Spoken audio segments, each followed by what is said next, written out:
ಶ್ರೀ ಪರಮಾತ್ಮನೇ ನಮಃ. ಶ್ರೀಮದ್ಭಗವದ್ಗೀತಾ ಅಥ ಏಕಾದಶೋऽಧ್ಯಾಯಃ. ವಿಶ್ವರೂಪದರ್ಶನಯೋಗಃ.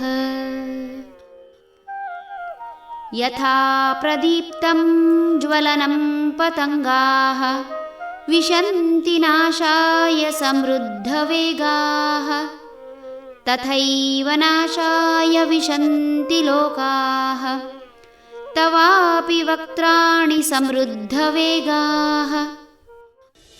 ಪತಂಗಗಳು ತಮ್ಮ ನಾಶಕ್ಕಾಗಿ ಉರಿಯುತ್ತಿರುವ ದೀಪದ ಜ್ವಾಲೆಯನ್ನು ಅತಿ ವೇಗದಿಂದ ಪ್ರವೇಶಿಸುವಂತೆ ಜನರು ಅತ್ಯಂತ ವೇಗದಿಂದ ತಮ್ಮ ನಾಶಕ್ಕಾಗಿ ನಿನ್ನ ಮುಖವನ್ನು ಪ್ರವೇಶಿಸುತ್ತಿದ್ದಾರೆ.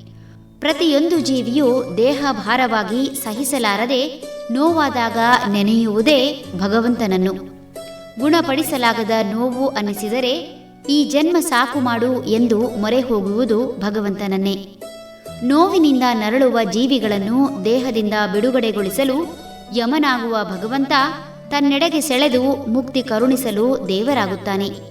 ಮನುಷ್ಯ ಇಚ್ಛಾಮರಣಿ ಎನ್ನಲಾಗುತ್ತದೆ. ಅಂದರೆ ಆತನ ಇಚ್ಛೆಯಿಲ್ಲದೆ ಉಸಿರು ನಿಲ್ಲಲು ಅಸಾಧ್ಯ. ಪ್ರತಿ ಪ್ರಾಣಿಯೂ ಸಾವಿನ ವಿರುದ್ಧ ಹೋರಾಟ ಮಾಡುವುದು ಸಹಜ.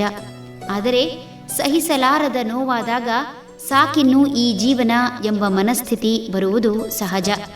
ರಕ್ಷಣೆಗಾಗಿ ಕ್ಷಣ ಕ್ಷಣಕ್ಕೂ ಅಸಂಖ್ಯಾತ ಜೀವಿಗಳು ಭಗವಂತನಲ್ಲಿ ಮೊರೆ ಇಡುತ್ತಾ ಆತನತ್ತ ಸಾಗುತ್ತವೆ. ಭೌತಿಕ ದೇಹ ಮಣ್ಣಲ್ಲಿ ಮಣ್ಣಾದಂತೆ ಶಕ್ತಿಯ ಕೇಂದ್ರವಾದ ಭಗವಂತನಲ್ಲಿ ಶಕ್ತಿ ಐಕ್ಯವಾಗುತ್ತದೆ. ಪತಂಗಗಳು ತಿಳಿಯದೆ ದೀಪ ಸುತ್ತಿ ಸಾವು ತಂದುಕೊಂಡರೆ ಜೀವಿಗಳು ತಮ್ಮ ನೋವು ನಿವಾರಣೆಗಾಗಿ ಭಗವಂತನತ್ತ ಮನಸ್ಸು ಮಾಡಿ ಭಗವಂತನಲ್ಲಿ ಒಂದಾಗುತ್ತಾರೆ. ಹರಿ ಓಂ ತತ್ಸತ್.